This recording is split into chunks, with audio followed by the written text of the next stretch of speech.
Hello everyone, welcome to education rise. दोस्तों, Rajasthan GK की इस श्रृंखला में हम इम्पोर्टेंट जीके के क्वेश्चंस देख रहे हैं जो कि आपकी आगामी परीक्षाएं पीटीईटी 2022 और इसके साथ बीएसटीसी यानी डीएलएड 2022 और बाकी जो पुलिस कांस्टेबल और जो भी एग्जाम होने जा रहे हैं उन सभी के लिए काफ़ी इंपॉर्टेंट क्वेश्चन आंसर्स हैं। तो आइए करते हैं इस श्रृंखला का ये तीसरा वीडियो जारी।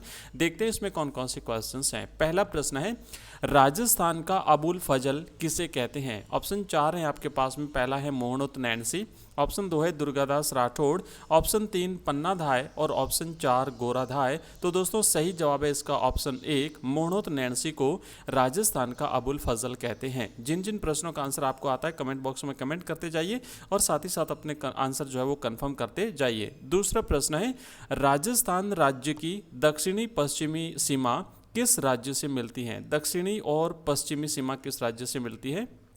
ऑप्शन 1 है मध्य प्रदेश के साथ, 2 है महाराष्ट्र, ऑप्शन 3 गुजरात और ऑप्शन 4 है उत्तर प्रदेश। तो दोस्तों इसका सही जवाब रहेगा ऑप्शन 3, गुजरात के साथ में राजस्थान की दक्षिणी पश्चिमी सीमा मिलती है।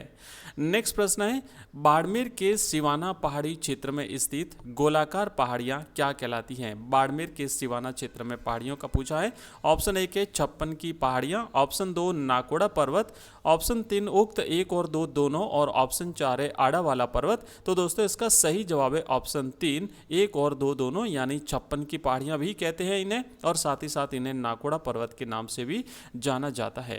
नेक्स्ट प्रश्न है दोस्तों अगला, कांठल की गंगा और कामधेनु के नाम से प्रसिद्ध नदियों के लिए सही सुमेलित युग्म कौन सा है? यानी कांठल की गंगा किसे कहते हैं और कामधेनु किसे कहते हैं? इन दोनों के लिए ऑप्शन 4 में से कौन सा सही सुमेलित युग्म है?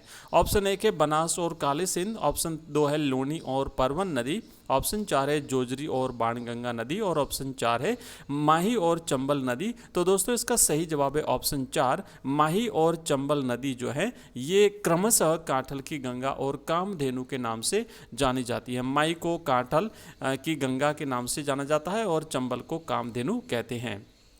अगला प्रश्न है दोस्तों, राजस्थान के शासक राव रणमल की बहन हंसाबाई का विवाह मेवाड़ के किस शासक के साथ हुआ था? ऑप्शन 1 है महाराणा लाखा, ऑप्शन 2 महाराणा कुंभा, ऑप्शन 3 महाराणा मोकल और ऑप्शन 4 महाराणा सांगा। तो इसका सही जवाब है ऑप्शन 1, महाराणा लाखा के साथ में हंसाबाई का विवाह हुआ था और इनसे उत्पन्न पुत्र का नाम था मोकल, जो कि लाखा के बाद में गद्दी पर बैठे थे। नेक्स्ट प्रश्न है, राजस्थान में दिन की सबसे अधिक अवधि यानी सबसे बड़ा दिन किस तिथि को होता है? ऑप्शन 1 है 21 मार्च को, ऑप्शन 2 है 23 सितंबर को, ऑप्शन 3 है 21 जून को और ऑप्शन 4 है 22 दिसंबर को। तो इसका सही जवाब है ऑप्शन 3, 21 जून को राजस्थान में सबसे बड़ा दिन होता है और इसी दिन सबसे छोटी रात होती है। आगे बढ़ने से पहले मैं आप सबको बताना चाहता हूं कि हमारा ऐप एजुकेशन राइज नाम का प्ले स्टोर पर अवेलेबल है। आप उसे डाउनलोड करें अपने मोबाइल में और उसका लिंक आपको इस वीडियो के डिस्क्रिप्शन में मिल जाएगा। वहां पर हमने कई कोर्सेज लॉन्च किए हैं, आप अपनी सुविधा अनुसार देख सकते हैं। पीटीईटी का कोर्स, हमने बीएसटीसी का कोर्स, वहाँ पे हमने सब्जेक्ट वाइज अलग अलग कोर्सेज जैसे हिंदी के लिए, इंग्लिश के लिए भी लॉन्च किए हैं और इसके अलावा हमने क्लास 9 से लेकर के 12 तक के जो सब्जेक्ट हैं उनके भी कोर्सेज लॉन्च किए हैं। साथ ही साथ हमारे इन सभी वीडियोज़ की PDF आपको हमारे एप्लीकेशन में मिल जाएगी और हमारा टेलीग्राम चैनल है एजुकेशन राइज, आप उसे भी ज्वाइन कर लीजिए।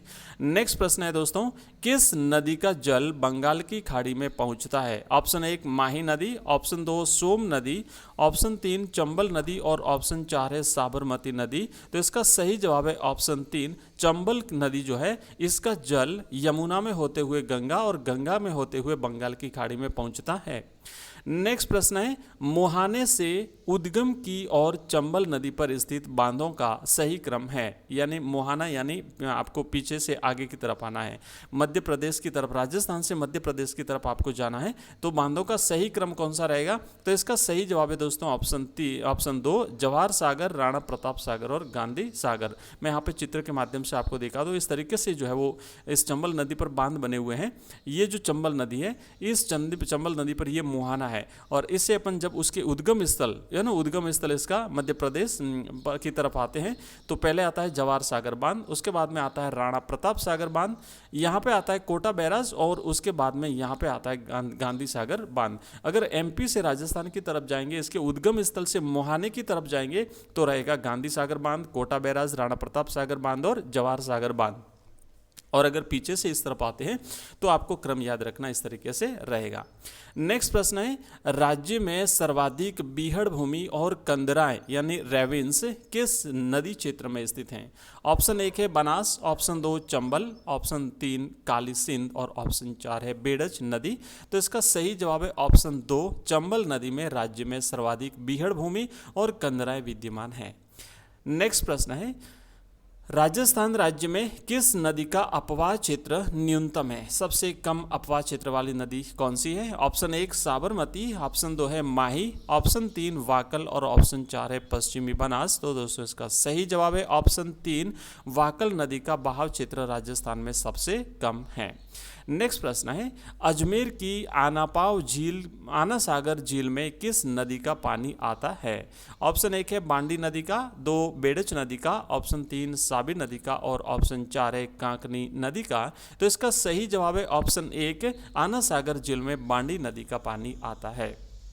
नेक्स्ट प्रश्न है, बीकानेर में प्रवाहित होने वाली नदी कौन सी है? ऑप्शन 1 घग्गर, ऑप्शन 2 कांकनी, ऑप्शन 3 खारी और ऑप्शन 4 है उक्त में से कोई नहीं। तो दोस्तों इसका सही जवाब है ऑप्शन 4 उक्त में से कोई नहीं, क्योंकि राजस्थान के 2 जिले बीकानेर और चूरू में कोई भी नदी प्रवाहित नहीं होती है। अगला प्रश्न है, राजस्थान की किस प्रसिद्ध झील पर नटनी का चबूतरा निर्मित है? ऑप्शन 1 है जय समंद, ऑप्शन 2 है पिछोला झील, ऑप्शन 3 है नक्की झील और ऑप्शन 4 है सांबर झील। तो दोस्तों इसका सही जवाब है ऑप्शन 2 पिछोला झील जो है इस पर नटनी का चबूतरा निर्मित है।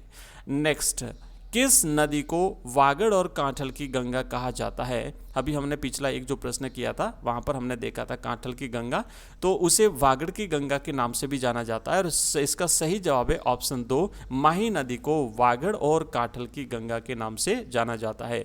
माही नदी मध्य प्रदेश से राजस्थान में प्रवेश करती है और पुनः जो है वो ये गुजरात में चली जाती है। तो ये 3 राज्यों में बहने वाली नदी है जो कि कर्क रेखा को 2 बार पार करती है।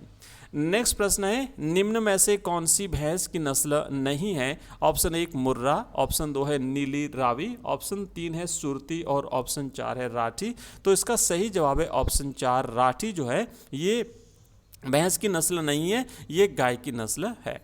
नेक्स्ट प्रश्न है, निम्न में से कौन सी खारे पानी की झील नहीं है? Option 1 sambar Jaipur, option 2 Pachpadra Barmer, option 3 Kaylana Jodhpur और ऑप्शन 4 लूण करणसर बीकानेर। तो इसका सही जवाब है दोस्तों ऑप्शन 3 कायलाना जोधपुर जो है ये खारे पानी की नहीं बल्कि मीठे पानी की झील है। इसके अलावा बाकी जो झीलें हैं सांभर, पचपदरा, लूण करणसर ये तीनों ही खारे पानी की झीलें हैं। नेक्स्ट प्रश्न है, जवाई नदी का उद्गम स्थल कहाँ से होता है? ऑप्शन 1 है गोरिया गांव की पहाड़ियाँ पाली, ऑप्शन 2 है सुमेरपुर की पहाड़ियाँ पाली, ऑप्शन 3 है शेर गांव की पहाड़ियाँ सिरोही और ऑप्शन 4 है जसवंतपुरा की पहाड़ियाँ जालोर। तो इसका सही जवाब है दोस्तों ऑप्शन 1 गोरिया गांव की पहाड़ियाँ पाली से जवाई नदी का उद्गम होता है। नेक्स्ट प्रश्न है, ग्राम पंचायत के सरपंच का चुनाव किस प्रकार से होता है? ऑप्शन 1 है ग्राम पंचायत के पंजीकृत मतदाताओं द्वारा सीधे और गुप्त मतदान से, ऑप्शन 2 है ग्राम पंचायत के चयनित पंचों द्वारा मतदान से, ऑप्शन 3 है जिला प्रमुख द्वारा नामांकन द्वारा और ऑप्शन 4 है ग्राम पंचायत क्षेत्र के सभी नागरिकों द्वारा प्रत्यक्ष मतदान से। तो इसका सही जवाब है ऑप्शन 1 ग्राम पंचायत के जो पंजीकृत मतदाता होते हैं इन समस्त पंजीकृत मतदाताओं द्वारा सीधे और गुप्त मतदान से सरपंच का चुनाव होता है। दोस्तों इस क्लास में इतना ही, बाकी का हम नेक्स्ट क्लास में फिर से मिलते हैं। तब तक के लिए आप सभी का बहुत बहुत धन्यवाद।